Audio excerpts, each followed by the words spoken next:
Hare Krishna, welcome you all in the class. तो आज की क्लास में आपका स्वागत है। 58 श्लोका नंबर है ना। तो यहाँ पे आज के जो नारद भक्ति सूत्र ग्रंथ है, इसको हम शुरू करेंगे। तो शुरू करने से पहले हम प्रार्थना कर लेते हैं। नमः ओम विष्णु पादाय कृष्ण प्रेष्ठाय भूतले श्रीमते भक्ति वेदांत स्वामी निति नामिने नमस्ते सारस्वती देवी गौरवाणी प्रचारिणे निर्विशेष शून्यवादी पाश्चात्य देशिता। प्रेम से कहो जय श्री कृष्ण चैतन्य प्रभु नित्यानंद श्री अद्वैत केदाधर शिवसादि गौर भक्त वृंद। हरे कृष्ण कृष्ण कृष्ण हरे हरे, हरे राम राम राम हरे हरे। जैसे बता रहे हैं श्लोका में कि अन्य स्मात सौलभ्यम भक्तो। कितना छोटा सा शब्द है, लेकिन इसकी एक्सप्लेनेशन कितनी बृहद है।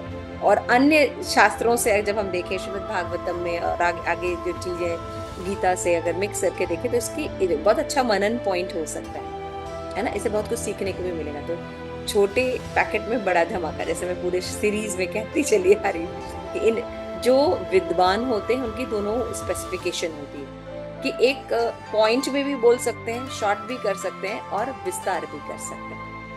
तो अगर किसी के पास समय ना हो तो एक शब्द में बोला जा सकता है ना। तो और नहीं है तो फिर तो बोला इसे बता रहे हैं अन्य स्मात सौलभ्यम भक्त। बस 3 शब्द। अन्य स्मात माने किसी अन्य वस्तु से, और सौलभ्यम यानी सौलभ यानी प्राप्त करना, सुलभता शब्द सुना होगा आपने। और भक्तों का मतलब होता है भक्ति में सेवा। तो किसी अन्य पद्धति की अपेक्षा भक्ति में सेवा द्वारा सफलता पाना अधिक सुलभ है ना। आप ज्ञान मार्ग में जाएंगे, योग मार्ग में जाएंगे, है ना।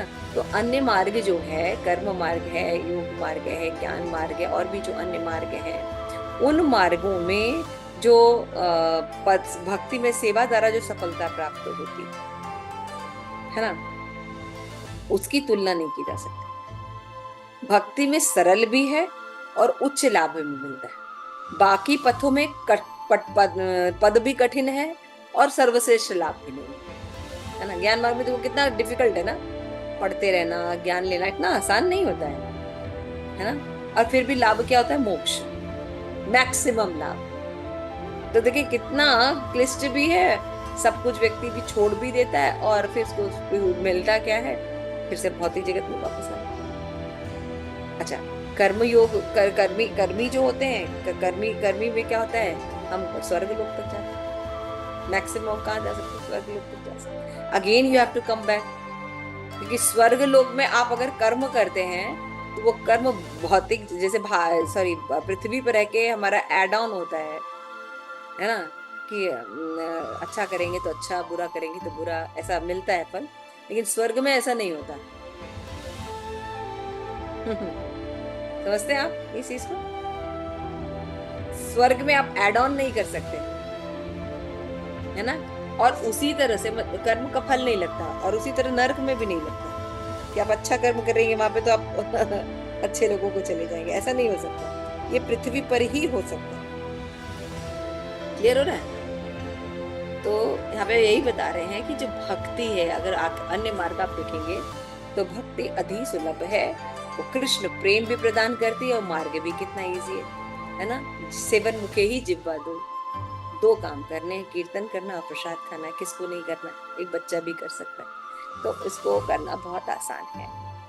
तो नारद जो है विश्वास दिलाते कि हर व्यक्ति को, क्योंकि पिछले श्लोक में हमने देखा कि कामना है या नहीं भी कामना है, व्यक्ति को भगवान की भक्ति करना चाहिए, क्योंकि इसमें उत्कृष्ट एसोसिएशन होता है, लाभ भी उत्कृष्ट होता है। बाकी मार्ग में तो जो भी इंटेलिजेंट होगा, वो कोई भी बिजनेस करेगा तो सब चीजें देखेगा ना कि भाई हम कम करके हमें मैक्सिमम लाभ कैसे मिल सकता है ना। जब हम हमारे पास वो सेल लगती है या कुछ ऐसा होता है तो हम क्या देखते हैं? ऑनलाइन शॉपिंग करते हैं तो क्या देखते हैं? भाई लो प्राइस पे बेस्ट चीज मिल जाए ना, क्योंकि उस समय सेल लगी होती है। तो क्या होता है? अच्छी कंपनियां भी जो होती हैं अपना प्राइस लो कर देती है ना, ताकि सेल ज्यादा। तो इस तरह से होता है। तो श्रीमद् भागवतम में यहाँ पे नारद मुनि जो है, क्योंकि भगवान के शुद्ध भक्त, कहते हैं भाई आप किसी भी मार्ग में चले जाइए, लेकिन जो भक्ति मार्ग है ना, उसमें जो चीजें प्राप्त होती है, स्वल्पमस्य धर्मस्य त्रायते महतो गया। इसलिए बेस्ट है कि हम बाकी मार्गों को छोड़ दें, बल्कि हम भक्ति करें। तो भागवतम में भी कहा है कि हमने बहुत अच्छे से सब धर्म निभाए, लेकिन भगवान की भक्ति नहीं की तो क्या लाभ हुआ? और अगर हमने भगवान की भक्ति की और बाकी धर्म नहीं भी निभा पाए, कम हो पाया, तो उससे हानि क्या हुई? क्योंकि मनुष्य जीवन जो है वो कृष्ण प्रेम प्राप्त करने के लिए बना है। मनुष्य जीवन ज्ञान मार्ग, योग मार्ग और ये सब के लिए नहीं बना हुआ है। भक्ति मार्ग का अवलंबन करने के लिए भक्ति ये शरीर बना हुआ है। तो भाई अगर कोई भी चीज है, अगर हम आप करते हैं उसको पर्पस नहीं करें और बाकी सारे काम करें, तो चलेगा क्या? नहीं चलेगा। जैसे आप लैपटॉप पे अभी बैठे हैं, है ना लैपटॉप आपके पास। अभी हम लैपटॉप का यूज जो है वो हम किसी और काम के लिए करते हैं, है ना, बातचीत करने के लिए या फोटो के लिए या जूम के लिए या जो भी चीजें लैपटॉप से होती हैं, तो मेन पर्पस होता है उसको कम्युनिकेशन, है ना।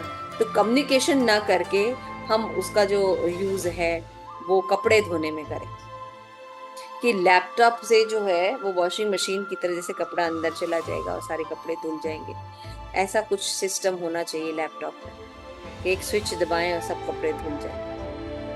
तो वो पर्पस सॉल्व तो होगा नहीं, क्योंकि उस पर्पस के लिए वो बना नहीं। फिर उस कंपनी को आप ब्लेम एक लिखिए लेटर कि तुमने कितने बेकार चीज प्रोडक्ट की है, इससे एक भी कपड़ा नहीं धुलता।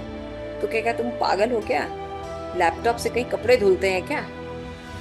हाँ, लैपटॉप कोई साबुन है क्या, बड़ा साबुन जो तुम उससे कपड़े धो लोगे? अरे ये लैपटॉप का यूज कम्युनिकेशन के लिए किया जाता है, वहां यूज करो, वहां उसका यूज दिखाई दो। उसी तरह से मनुष्य शरीर जो मिला है, खाली खाना पीना सोना बच्चे उत्पन्न करना, है ना, इन सब के लिए नहीं मिला। रोटी कपड़ा मकान इनको सॉल्व करने के लिए नहीं मिला। अन्य योनियों में ये बिजनेस है ना। और ऊंचे पद पर आके निम्न कार्य करने पर दंड मिलता है। इसीलिए जैसे अभी हम लोग पढ़ रहे थे भागवतम का श्लोका, उसमें बता रहे थे कि Krishna, if you are not cultivating Krishna consciousness, you are doing crime. It's a very heavy statement. Shri Prabhupada क्या करें, अगर आप कृष्ण भावनामृत की नहीं कर रहे हैं तो एक्चुअली में आप क्राइम कर रहे हैं। तो क्राइम कैसे है? क्योंकि अगर आप भगवान की आज्ञा का पालन नहीं कर रहे तो आप पाप कर रहे हैं। जैसे भगवान ने आज्ञा दिया है कि भाई शाकाहारी व्यंजन को भगवान को भोग लगा के खाना चाहिए, सिद्धांत है ये। लेकिन हम कहें कि नहीं भाई भगवान ने ही तो फिशेस बनाई, भगवान ने तो सारी चीजें बनाई हैं, तो इसको क्यों नहीं खाया जा सकता? लोग तर्क देते ना, अलग अलग तर्क देते हैं। हम ये नहीं खाएंगे, हम मुर्गी नहीं खाएंगे तो पूरी दुनिया में मुर्गी हो जाएगी, तो फिर क्या होगा? तो आप खा रहे हैं तो क्या उसकी संख्या कम हो गई है क्या? है ना। तो अननेसेसरी हिंसा करके कभी भी हम सुखी नहीं हो सकते, है ना। तो जिस शरीर का यूज, इस भौतिक शरीर का यूज हुआ है आत्म परीक्षण करने के लिए, आत्म साक्षात्कार करने के लिए, भगवान से अपने संबंध को स्टैब्लिश करने के लिए, और इस शरीर का हम यूज जो है बॉडी कॉन्सेप्ट में करें, है ना। हम बॉडी सेटिस्फेक्शन के लिए इसको यूज करते हैं, but this is not the purpose of this body. So we are doing crime or not? Whatever Krishna has said, I am not doing, means reluctant, means asur. And asuric jivan is always apavitra. All action is not according to the Lord. है ना? तो हम crime कर रहे हैं कि नहीं कर रहे हैं? तभी क्या होता है, हमारे द्वारा किए गए जितने भी एक्ट, आज पूरी दुनिया में देखिए, चाहे किसी भी धर्म के लोग हैं, ठीक से सनातन धर्म को नहीं जानने के कारण जितने भी एक्शन कर रहे हैं, उन एक्शन का रिजल्ट क्या है? केवल उत्पात कर।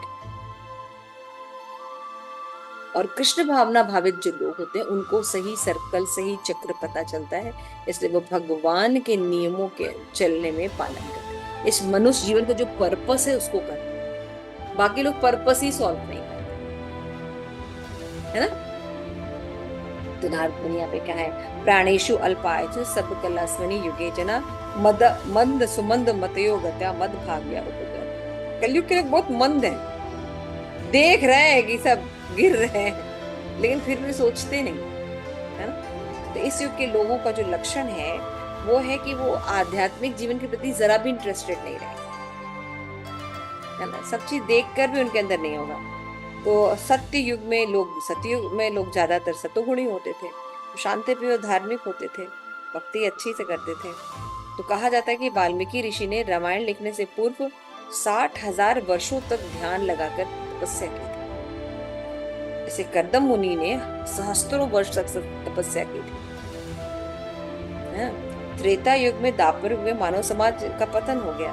तो 5,000 वर्ष पूर्व जब भगवान कृष्ण अष्टांग योग की स्तुति कर रहे थे तो अर्जुन ने उसको जो है अस्वीकार कर दिया, कहा कि ये अव्यवहारिक है।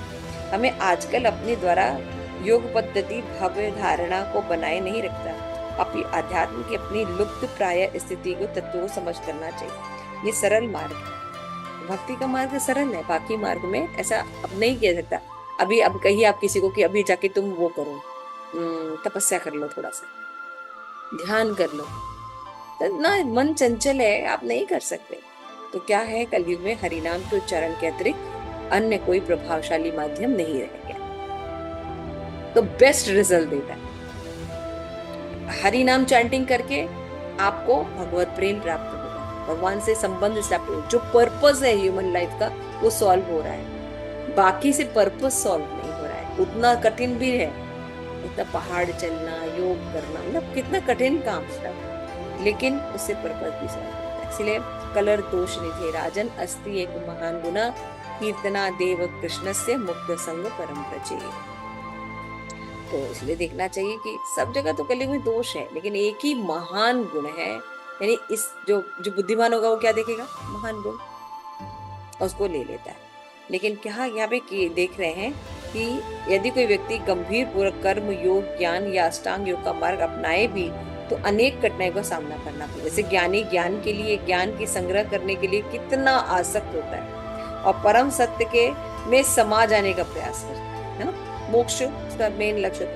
कर्म योगी बहुत सी क्रियाएं करता है, कितना परोपकार करता है, यज्ञ करता है ना। अपने कर्म फलों से वो क्या करना चाहे, यश की प्राप्ति करना चाहे, है ना। फिर क्या था, स्वर्ग लोग, तो ज्यादा तक जहां तक जाते स्वर्ग लोग। अष्टांग योग में पद्धति में किंचित मात्र प्रगति भी करता है व्यक्ति से, लेकिन कहा जाता है वे सिद्धि प्राप्त करेंगे। और सिद्धि प्राप्त कर कर भी क्या होता है, क्या कृष्ण प्रेम प्राप्त हो रहा है, उत्कृष्ट रस प्राप्त नहीं।